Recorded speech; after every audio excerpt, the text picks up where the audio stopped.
Hi everyone, I'm Lukey, a career catalyst and founder of Focus Inspired, and welcome to the Career Q&A series. Today's question is, why should I invest in myself every year? And the short answer is physics, right? The second law of thermodynamics says that every system will naturally start decaying over a period of time. And that basically means yourself as well. If you're not growing, then you're basically dying or getting further behind. And for those of you who aren't really sciencey and don't like physics and stuff like that, well, think about inflation. So inflation causes business, the market, and everything to increase by a couple of percent every year. So prices go up, everything gets better, and things kind of increase. And if you're not keeping up with inflation, at least 2 to 3% every year, then you're falling behind as well. And industries are changing, and technology is exponentially doing that as well.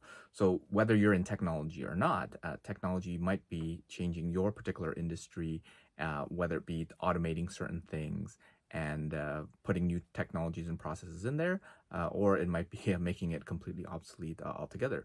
So if you're not abreast and up to date with those things and making sure that you're improving yourself in order to take advantage of all these opportunities, well, then you're falling behind. So I encourage you to think about physics and inflation, and if not, think about compound interest, right?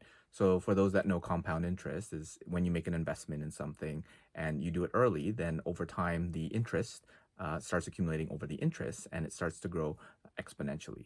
So if you start investing in yourself now, then your investment in yourself will also grow exponentially. So start when you're younger, and if you couldn't, then that's fine. There's an expression: the best time to plant a tree was 20 years ago. The next best time is right now. So you're never too old. It's never too late for you to invest in yourself. So how can you do that? How could you invest in yourself? And even though the question is about investing yourself annually, I encourage you to do so daily if you can. One way to do that is creating what I call a non-negotiable time. So half an hour, or as much time as you can allocate every day in terms of doing all those things that you've always wanted to do. So on that laundry list of things of reading, of reaching out to former classmates or colleagues, or researching different courses and programs for you to take a look at, or anything that you were planning on doing in terms of professional or personal development. So taking all those different things on your to-do list and knocking them off half an hour at a time. And if you think about it, so if you put half an hour a day for 365 days a year, then that's 180 hours, right? Or more than that. And 180 hours is roughly an entire work month. So instead of working 12 months a year, you're working 13. So imagine how much that would compound and increase over years, over decades as well. So thinking about adding some non-negotiable time into your day can be a very easy way for you to invest in yourself. Some people ask, how much should I invest in myself? Well, if you think about it, it's sometimes a matter of time, sometimes it's a matter of money.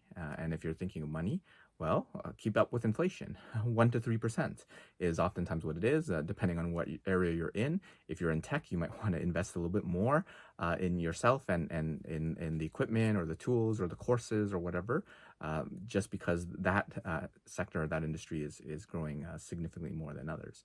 So take a look at your industry, but a rough estimate would be 1 to 3% of what you're making annually. Take a look at your monthly salary and use that to invest yourself, and buy books, go for courses, invest in a career coach, or whatever it is that will help you to grow and increase kind of your own experience, your own skills, and your own personal success. So that's it for me for this episode, and please comment below for any questions that you'd like me to address for future episodes. And if you enjoyed this video, please make sure to give it a like and subscribe to the channel, as we'll be posting new content every Tuesday, and follow us on social media to be updated with future events and workshops. Take care, and I'll see you again in the next episode.